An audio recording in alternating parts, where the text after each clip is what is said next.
آپ یہ سیکھ جائیں کہ کیا اور کیسے نظر انداز کرنا ہے تو آپ کی زندگی خوبصورت بن جائے گی۔ دعاؤں کی ڈور سے بندے تعلقات رابطوں کے محتاج نہیں ہوا کرتے۔ کچھ لوگوں سے بات چیت ہو یا نہ ہو ہماری زندگی میں ایسا مقام رکھتے ہیں کہ ہماری دعائیں ان کے ذکر کے بغیر ادھوری رہ جاتی ہیں۔ پانی سے نرم کوئی چیز نہیں، لیکن جب پانی جم جاتا ہے تو اس سے سخت کوئی چیز نہیں۔ لہٰذا جو شخص آپ کے ساتھ نرم دل ہے اس کا ناجائز فائدہ نہ اٹھائیں۔ ہم سفر خوبصورت نہ بھی ہو مگر قدر کرنے والا ہونا چاہیے، کیونکہ گھر پیسے اور طاقت سے نہیں بلکہ محبت اور اتفاق سے بنتے ہیں۔ خود کو نیکیوں کا بخار نہیں چڑھنے دیں۔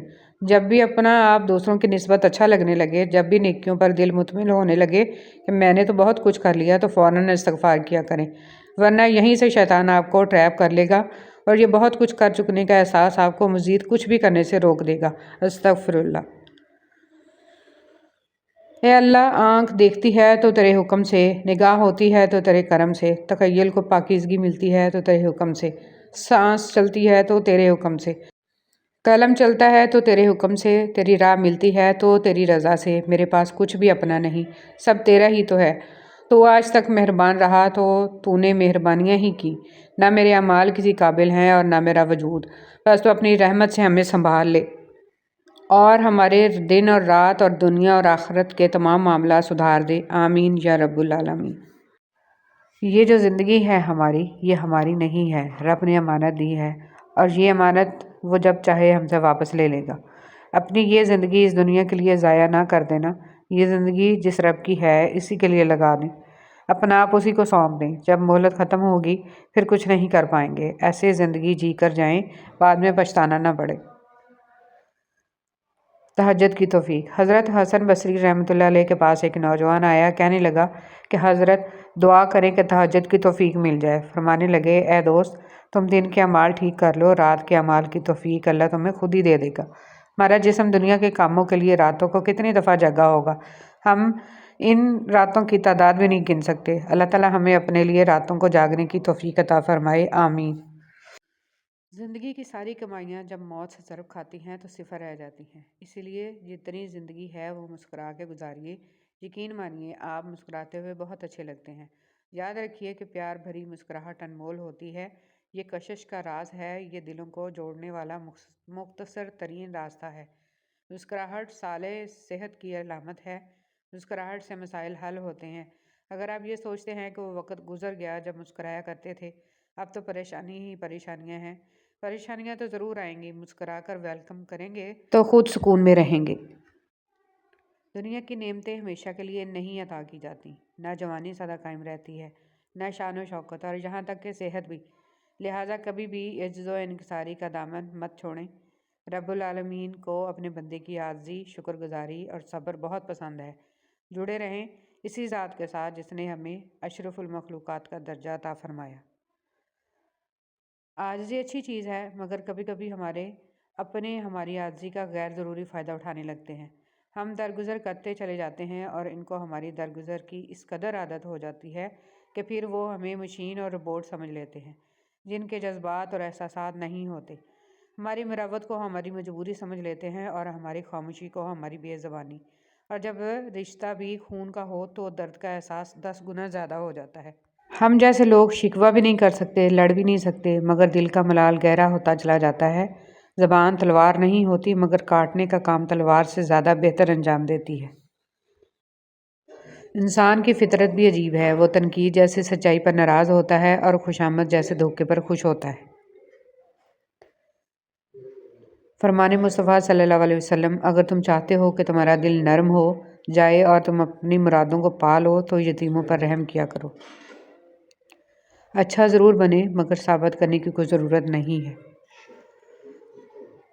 جب تم نماز نہیں پڑھتے تو یہ مت سوچو کہ وقت نہیں ملا، بلکہ یہ سوچو کہ تم سے ایسی کون سی خطا ہوئی کہ اللہ نے تمہیں اپنے سامنے کھڑا کرنا بھی پسند نہیں کیا۔ حضرت علی رضی اللہ تعالیٰ عنہ نے فرمایا، خاموشی اختیار کر لو مگر کسی سے شکوہ مت کرو، جب عزت نہ ملے تو کنارہ کر لو۔ اور پتہ ہے محبت کیا ہے؟ جب انسان گہری نیند میں ہو اور اس کے کانوں میں اذان کی آواز آئے اور وہ اپنی نیند کو چھوڑ کر اللہ کے لیے نماز پڑھنے کھڑا ہو جائے، یہ ہے سچی محبت۔ آج اگر زندگی مشکل ہے تو کل کی آسانی کا وعدہ بھی اللہ نے کیا ہے۔ اللہ سے مانگو، خوب مانگو، اللہ تمہیں امید سے بڑھ کر دے گا۔ رشتوں اور تعلقات کی بقا کے لیے رابطے ضروری ہوتے ہیں۔ نظر انداز کرنے سے تو اپنے ہاتھوں سے لگائے ہوئے درخت بھی سوکھ جاتے ہیں۔ قرآن پڑھتے ہوئے لگتا ہے جیسے اللہ دلاسا دے رہا ہو کہ میں ہوں نا تمہارے ساتھ۔ تعلقات کو ٹھیک کرنے میں وقت ضائع نہ کریں، بلکہ خود کو معاشی طور پر ٹھیک کریں، تعلقات خود بخود ٹھیک ہو جائیں گے۔ رسول صلی اللہ علیہ وسلم نے ارشاد فرمایا، اپنی ضروریات کو پورا کرنے کے لیے رازداری کے ساتھ کام لیا کرو، کیونکہ ہر نعمت والے سے حسد کیا جاتا ہے۔ کچھ لوگ بھی بڑے عجیب ہوتے ہیں، ان کو جتنا بھی اپنا سمجھو لیکن وہ ہمیشہ لوگ ہی رہتے ہیں۔ فجر کا سجدہ تھا، چند آنسو تھے، دل کی باتیں تھیں اور دل کا خالق تھا جو کن کا مالک تھا۔ بہت پرسکون ملاقات تھی جو رب کے ساتھ تھی۔ اپنی دعا قبول ہوتے دیکھنا دنیا کا خوبصورت ترین احساس ہے۔ ضرور قبول ہوگی تمہاری دعائیں، یہ وعدہ ہے اللہ کا۔ اللہ تمہاری بہتری کے لیے تاخیر ضرور کرتا ہے لیکن وہ بھولتا نہیں۔ اس بے چین دنیا میں اگر کوئی سکون میں ہے تو یقیناً اس کا تعلق اللہ سے ہے۔ یہ بات معنی نہیں رکھتی کہ آپ کتنی زبانیں سمجھ سکتے ہو، صرف دل کو سمجھنا ہی آپ کو اہم بناتا ہے۔ مولانا جلال الدین رومی رحمۃ اللہ علیہ۔ اگر خوشحالی چاہتے ہو تو ان 7 چیزوں پر عمل کریں۔ روزانہ قرآن پاک کی تلاوت کریں، اللہ کا شکر ادا کریں، اللہ تعالیٰ سے گناہوں کی معافی مانگیں، ماں باپ اور رشتہ داروں کے ساتھ اچھا برتاؤ کریں، صبح کے وقت سورہ یاسین اور شام کے وقت سورہ واقعہ پڑھیں، 5 وقت کی نماز پڑھیں اور غریبوں اور مجبوروں کی مدد کریں۔ نماز کی قضا۔ رسول صلی اللہ علیہ وسلم نے ارشاد فرمایا، اگر کوئی نماز پڑھنا بھول جائے تو جب بھی یاد آئے اس کو پڑھ لے، اس قضا کے سوا اور کوئی کفارہ اس کی وجہ نہیں ہوتا، اور اللہ تعالیٰ نے فرمایا ہے اور میری یاد کے لیے نماز قائم کرو۔ رسول صلی اللہ علیہ وسلم نے ارشاد فرمایا، سارے انسان خطا کار ہیں اور خطا کاروں میں سب سے بہتر وہ ہیں جو توبہ کرنے والے ہیں۔ میں اللہ سے بخشش مانگتا ہوں اور اس کے حضور توبہ کرتا ہوں، مجھے اس پر رحم آتا ہے۔ نبی کریم صلی اللہ علیہ وسلم مدینہ میں اپنی بیویوں کے سوا اور کسی کے گھر نہیں جایا کرتے تھے مگر سلیم کے پاس جاتے۔ حضرت صلی اللہ علیہ وسلم سے جب اس کے متعلق پوچھا گیا تو آپ صلی اللہ علیہ وسلم نے فرمایا کہ مجھے اس پر رحم آتا ہے، اس کا بھائی حرام بن ملحان میرے کام میں شہید کر دیا گیا۔ زندگی میں کچھ لوگ خوشبو کی مانند ہوتے ہیں، ساتھ نہیں ہوتے، نظر بھی نہیں آتے، لیکن ان کی چاہت، ان کا خلوص اور ان کی باتیں تاعمر ہماری سوچ میں، ہمارے الفاظ میں اور زندگی کے ہر پہلو میں مہکتے رہتے ہیں۔ اچھے اخلاق والے لوگ ہمیشہ کے لیے دل میں بس جاتے ہیں۔ ایمان کی مٹھاس۔ نبی کریم صلی اللہ علیہ وسلم نے فرمایا، کوئی شخص ایمان کی مٹھاس تب تک محسوس نہیں کر سکتا جب تک کہ وہ دوسرے سے صرف اللہ کے لیے محبت نہ کرے۔ اپنے بچوں کو کم عمری میں تعزیت، تیمارداری کرنا، کسی کے دکھ کو محسوس کرنا اور کسی کی تکلیف میں اس کی مدد کرنا، کسی کو پریشان دیکھ کر اس کا احساس کرنا، تلخ باتوں کو برداشت کر کے اس نے سلوک کرنا، انکساری، تواضع، بڑوں کا احترام اور تحمل، غریب کے ساتھ اچھا سلوک اور اس کا احترام کرنا، صدقہ کرنا، سلام کرنا سکھائیں۔ کھانا تو حیوان بھی اپنی اولاد کو کھلا دیتے ہیں۔ طنزیہ لہجہ، منافق دل، جھوٹے وعدے، لفظوں کے جال اور دلوں سے کھیلنے کا فن۔ اے ابن آدم، کیا تو واقعی اشرف المخلوقات ہے؟ اے میرے رب، مجھے توفیق دے کہ میں تیری ان نعمتوں کا شکر ادا کروں جو تم نے مجھے اور میرے والدین کو عطا فرمائیں، اور ایسے نیک عمل کروں جس سے تو راضی ہو، اور میرے اولاد کو بھی نیک بنا کر مجھے سکون دے۔ میں تیرے حضور توبہ کرتا ہوں اور تابع فرمان بندوں میں سے ہوں۔ حضرت علی رضی اللہ تعالیٰ عنہ نے فرمایا، جو بہت اچھا لگے اسے بہت کم ملا کرو، اور جو انتہا سے زیادہ اچھا لگے اسے صرف دیکھا کرو، اور جو دل میں سما جائے اسے صرف یاد کیا کرو، کیونکہ جو آپ کے جتنا قریب ہوتا ہے دنیا اسے اتنا ہی دور کر دیتی ہے۔ رشتے جب ٹوٹنے پر آ جائیں تو اچھائیاں اچانک غائب اور برائیاں ایک ایک کر کے سامنے آنا شروع ہو جاتی ہیں۔ تہجد کی کہانی۔ اگر تہجد میں سورہ یاسین پڑھ کے دعا مانگی جائے تو دعا بھی انشاءاللہ قبول ہوگی، کیونکہ ایسے 3 دل ملتے ہیں۔ رات کا دل، قرآن کا دل اور انسان کا دل، اور 3 دلوں کا ملنا قبولیت کا سبب بنتا ہے انشاءاللہ۔ باغ حضرت سلمان فارسی، جس میں کھجور کی گٹلیاں حضرت محمد صلی اللہ علیہ وسلم نے اپنے ہاتھوں سے لگائیں اور فرمایا صبح تک باغ بن جائے گا۔ کفار نے رات میں گٹلیاں نکال لیں مگر صبح باغ تیار تھا، اس میں کھجور بھی لگ گئے، گٹلیاں بھی نہ تھیں۔ 1400 سال گزر گئے، وہ درخت آج بھی اسی طرح ہیں۔ موت، رتبہ، شان و شوکت، دولت، عمر کچھ نہیں دیکھتی، اسے جب آنا ہوتا ہے تو پتہ بھی نہیں چلنے دیتی اور ایک پل میں سب ختم ہو جاتا ہے۔ ماں کی تربیت کا انداز۔ امام اہل سنت احمد بن حنبل رحمۃ اللہ علیہ کہتے ہیں کہ میری والدہ نے مجھے 10 سال کی عمر میں حفظ کرا دیا تھا۔ وہ مجھے نماز فجر سے پہلے جگاتیں اور بغداد کی یخ بستہ راتوں میں میرے لیے وضو کا پانی گرم کرتیں۔ اس کے بعد وہ مجھے لباس پہناتیں اور پھر اپنی اوڑھنی اور حجاب لیتیں اور مسجد تک میرے ساتھ جاتیں، کیونکہ مسجد ہمارے گھر سے کافی دور تھی اور راستہ اندھیرا تھا۔ رشتوں کی ڈور جب ٹوٹ جاتی ہے اسے دوبارہ جوڑنے سے وہ تھوڑی چھوٹی ہو جاتی ہے، کیونکہ کچھ جذبات کے موتی بکھر ہی جاتے ہیں، ڈور پہلے جیسی نہیں ہو پاتی۔ کوشش کریں کہ آپ کے الفاظ خاموشی توڑیں لیکن کسی کا دل نہیں۔ لوگ دیکھتے ہی نہیں اور بول کر چلے جاتے ہیں، اس کے بعد سننے والا اٹھ کر کھڑا ہی نہ ہو سکے۔ جو رشتے ہماری طاقت ہوتے ہیں اکثر وہی ہماری کمزوری بھی ہوتے ہیں۔ رشتہ خون کا ہو یا احساس کا، اس میں ضد نہیں آنی چاہیے، ورنہ ضد جیت جاتی ہے اور رشتہ ہار جاتا ہے۔ ایسا دروازہ بنے جس سے خیر داخل ہو، اگر ایسا نہیں کر سکتے تو وہ کھڑکی بنے جس سے روشنی گزرے، اگر ایسا بھی نہیں کر سکتے تو ایسی دیوار بنے جو تھکے ہوئوں کو سہارا دے، کیونکہ اللہ کی مخلوق سے محبت ہی اللہ سے محبت ہے۔ برائے مہربانی آج کل کی محبت نہ سمجھ بیٹھیے گا۔ ایک ماں کا رتبہ مل جانا کوئی معمولی بات نہیں۔ تاریخ رقم تب ہوتی ہے جب کسی عورت نے اپنے فرائض کو سمجھا۔ ایک بہترین عورت اپنے فرائض سے غافل نہیں ہوتی، کیونکہ اسے علم و شعور ہوتا ہے کہ اس کے بچے امت مسلمہ کا سرمایہ ہیں، جس کے لیے رب العزت نے اس کو ماں کے درجے کے لیے منتخب فرمایا۔ خدا را فیشن، رواجوں، رسموں کے پیچھے لگ کر اپنے فرائض کو مت بھولیں، کیونکہ اس ذمہ داری کی جواب دہ ہیں میں اور آپ۔ اپنی ذات کے اندر ایک ایسا انسان ڈھونڈو جسے صرف اپنے لیے ہی نہیں بلکہ دوسروں کے لیے بھی جینا آتا ہو۔ رحم دلی اور احساس دنیا کا سب سے خوبصورت تحفہ ہے۔ آپ دنیا والوں پر رحم کریں، اللہ تعالیٰ آپ پر رحم فرمائے گا۔ یہ مت سوچیں کہ چھوٹا نصیحت کر رہا ہے، میں بڑا ہو کے کیسے مان لوں۔ نہیں، یہ اللہ کا چناؤ ہے کہ جس کی زبان سے چاہے حق جاری کر دے، اس لیے اکڑ میں نہ رہیں اور اللہ کے لیے جھک جائیں۔ جن کی دل کی بات اس دنیا میں سننے سمجھنے والا کوئی نہیں ہوتا، ان کی سب کہی انکہی باتیں اس دل کا مکین سنتا ہے، بڑے غور سے، دھیان سے اور پورے خلوص کے ساتھ، اور پتہ ہے میرا رب جس کے دل میں رہتا ہے اسے دنیا والوں سے بات کرنے کی حاجت ہی نہیں رہتی۔ دولت کی نمائش وہی لوگ کرتے ہیں جن کے پاس دولت کے سوا اور کچھ بھی نہیں ہوتا۔ رسول صلی اللہ علیہ وسلم نے فرمایا جو جوان کسی بوڑھے بزرگ کی بڑی عمر کی وجہ سے اس کی عزت کرے گا تو اللہ تعالیٰ اس کے واسطے بھی ایسے لوگ مقرر کر دے گا جو اس کے بڑھاپے کے وقت اس کی عزت کریں گے۔ رسول صلی اللہ علیہ وسلم نے ارشاد فرمایا تم میرے بعد دنیاوی معاملات میں حق تلفی دیکھو تو صبر کیے رہنا یہاں تک کہ تم مجھ سے مل جاؤ، اور تمہارے ملنے کا مقام حوض کوثر ہوگا۔ اسلام سچی محبت کی تائید کرتا ہے جو چند دنوں میں محدود اور چند تحفوں کی محتاج نہ ہو بلکہ ہمیشہ کے لیے ہو، اور صرف جسمانی نہ ہو بلکہ روح کی بھی تسکین ہو اور پاکیزہ ہو، اور وہ صرف نکاح میں ہی حاصل ہوتی ہے۔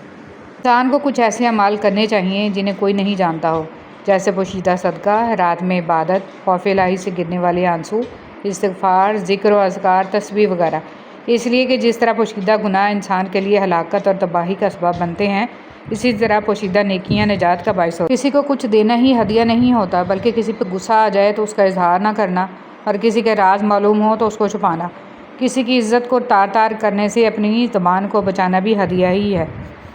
دھرتی پر سب سے زیادہ بوجھ ان نفرتوں کا ہے جو انسانوں کے دلوں میں دوسروں کے لیے ہیں۔ بسم اللہ الرحمن الرحیم۔ دوسروں کے حق میں کی گئی آپ کی دعا قبول ہو یا نہ ہو، لیکن آپ کے اعمال میں ایک نیکی کا اضافہ ضرور کر جاتی ہے۔ ہر کسی کی نعمتیں بھی الگ ہیں، ہر کسی کی آزمائشیں بھی، ہر کسی کی کہانی الگ ہے، سبق الگ ہیں۔ کبھی کسی اور کو دیکھ کر یہ مت سوچیں کہ میں محروم ہوں، آپ پر بھی آپ کے رب کی بہت عطائیں ہیں۔ فائدہ نہیں ہوتا، سب کو وہی ملتا ہے جو اللہ نے ان کے نصیب میں لکھ دیا ہو۔ بہترین کی خواہش تو سبھی کرتے ہیں، مگر بہترین پانے کے لیے بہترین بننا پڑتا ہے، کیونکہ اب پاک تو پاک۔ مت بھولو کہ جس کو تم نے گناہ کرتے دیکھا ہے اس کا گڑ گڑا کر معافی مانگنا نہیں دیکھا، اور ہو سکتا ہے کہ اس کی ندامت اللہ کو تمہاری دن رات کی تسبیح سے زیادہ عزیز ہو۔ کسی کو اداس پاؤ تو نصیحت کی بجائے اس کی سن لیا کرو، احساس سے، محبت سے، بنا کسی غرض کے۔ 7 تباہ کر دینے والے گناہ۔ رسول صلی اللہ علیہ وسلم نے فرمایا، 7 گناہوں سے جو تباہ کر دینے والے ہیں بچتے رہو۔ صحابہ رضی اللہ عنہم نے فرمایا، یا رسول اللہ وہ کون سے گناہ ہیں؟ آپ صلی اللہ علیہ وسلم نے فرمایا کہ اللہ کے ساتھ کسی کو شریک ٹھہرانا، جادو کرنا، کسی کی ناحق جان لینا کہ جسے اللہ تعالیٰ نے حرام قرار دیا ہے، سود کھانا، یتیم کا مال کھانا، لڑائی میں سے بھاگ جانا، پاک دامن بھولی بالی ایمان والی عورتوں پر تو۔ بسم اللہ الرحمن الرحیم۔ جب تمہیں اگلی نماز کا انتظار ہو سمجھ لینا کہ اللہ نے تمہاری پہلی نماز قبول کر لی ہے۔ نفس بہت ظالم ہے، کبھی گناہوں میں مبتلا کر کے رب سے دور کرتا ہے، کبھی نیکیوں اور عبادتوں کے غرور میں مبتلا کر کے اعمال کو بھسم کر دیتا ہے۔ اے اللہ، میں اپنے نفس کے شر سے تیری پناہ مانگتا ہوں۔ جنت میں 3 محل۔ رسول صلی اللہ علیہ وسلم نے فرمایا، میں ذمہ دار ہوں ایک محل کا جنت کی ایک جانب میں اس شخص کے لیے جو جھگڑا چھوڑ دے اگرچہ حق پر ہو، اور ایک محل کا جنت کے درمیان میں اس شخص کے لیے جو جھوٹ چھوڑ دے اگرچہ مزاح میں ہی ہو، اور جنت کی اعلیٰ منازل میں ایک محل کا اس شخص کے لیے جو اپنے اخلاق کو عمدہ کر لے۔ روزانہ 1000 نیکیاں۔ رسول صلی اللہ علیہ وسلم نے فرمایا، کیا تم میں سے کوئی روزانہ 1000 نیکیاں کمانے سے بھی عاجز رہ سکتا ہے؟ عرض کی گئی، ہم میں سے کوئی 1000 نیکیاں کیسے کما سکتا ہے؟ آپ صلی اللہ علیہ وسلم نے فرمایا، 100 بار سبحان اللہ کہنے والے کے لیے 1000 نیکیاں لکھ دی جائیں گی۔ جب لوگ راستہ بدلنے کا سوچ لیتے ہیں تو سب سے پہلے وہ رابطے کم کر دیتے ہیں۔ آپ کی ایک مسکراہٹ سے دنیا میں اور بہت سی مسکراہٹیں پھیل سکتی ہیں۔ یقین کیجیے، یہ دنیا کی واحد وبا ہے جس کے پھیلنے سے کسی کا کوئی نقصان نہیں ہوتا۔ حضرت علی رضی اللہ تعالیٰ عنہ نے ارشاد فرمایا، جب تم پر کوئی مشکل آ جائے تو کسی کا احسان نہ لو، کیونکہ مصیبت 4 دن کی ہوتی ہے اور احسان زندگی بھر کا ہوتا ہے۔ انسان کا ماضی چاہے کتنے ہی گناہوں سے بھرا ہوا ہو، اس کا مستقبل ابھی بالکل پاک ہے، کیونکہ رب کریم بندے کی توبہ کو پسند فرماتا ہے۔ ابن القیم رحمۃ اللہ علیہ کہتے ہیں، اپنے دلوں کو 3 جگہوں میں ڈھونڈو، قرآن سننے کے وقت، ذکر کی محفلوں میں، تنہائی کے اوقات میں۔ اگر ان 3 جگہوں میں دل نہ پاؤ تو اللہ سے سوال کرو کہ وہ تمہیں ایک بیدار دل عطا فرمائے، کیونکہ تم دل سے محروم ہو۔ ہر رشتے کو صرف 3 چیزیں جوڑتی ہیں، عزت، اعتبار، پیار۔ ان میں سے اگر کوئی ایک نہ رہے تو باقی 2 خود ہی ختم ہو جاتی ہیں۔ نبی صلی اللہ علیہ وسلم نے فرمایا، میں یہ کلمات کہوں تو مجھے یہ عمل ان تمام چیزوں سے زیادہ محبوب ہے جن پر سورج طلوع ہوتا ہے۔ یہ کلمات کہنا ساری دنیا کی نعمتوں سے زیادہ محبوب ہے۔ رسول صلی اللہ علیہ وسلم نے ارشاد فرمایا، ایک زمانہ ایسا آئے گا کہ لوگ مسجد کے اندر دنیا کی باتیں کریں گے، تو اس وقت تم لوگوں کے پاس نہ بیٹھنا، اللہ کو ان لوگوں کی کچھ پرواہ نہیں ہے۔ رسول صلی اللہ علیہ وسلم سے عرض کی گئی، یا رسول اللہ صلی اللہ علیہ وسلم، کون سا صدقہ افضل ہے؟ آپ صلی اللہ علیہ وسلم نے فرمایا، تنگ دستی کے باوجود محنت کر کے صدقہ دینا اور رشتہ داروں سے آغاز کرنا۔ ہمارے دنیا کے مسائل اتنے زیادہ نہیں ہیں جتنے طنز، سوال، دل دکھانے والے تبصرے ہیں۔ اگر صرف زبان روک لی جائے تو لوگوں کے دلوں کی تکالیف کم ہو جائیں گی اور بہت سے دلوں کو سکون ملے گا۔ نبی صلی اللہ علیہ وسلم ایک رات نماز کے لیے کھڑے ہوئے، آپ رونے لگے حتیٰ کہ چادر آنسوؤں سے بھر گئی۔ اب پھر رو دیے حتیٰ کہ داڑھی آنسوؤں سے تر ہو گئی۔ اب پھر رو دیے حتیٰ کہ زمین آنسوؤں سے بھیگ گئی۔ پھر بلال تشریف لائے اور پوچھا، اللہ کے رسول صلی اللہ علیہ وسلم، آپ اتنا کیوں روتے ہیں؟ آپ کی تو اگلی پچھلی سب لغزشیں معاف ہیں۔ فرمایا، کیا میں اپنے رب کا شکر گزار بندہ نہ بنوں؟ کبھی کبھی انسان نہ ٹوٹتا ہے نہ بکھرتا ہے، بس ہار جاتا ہے، کبھی خود سے، کبھی قسمت سے، تو کبھی اپنوں سے۔ جس سے علم ہو کہ صبر عبادت ہے، وہ کبھی آزمائش کو لمبا نہیں سمجھتا اور کبھی دعا سے نہیں اکتاتا۔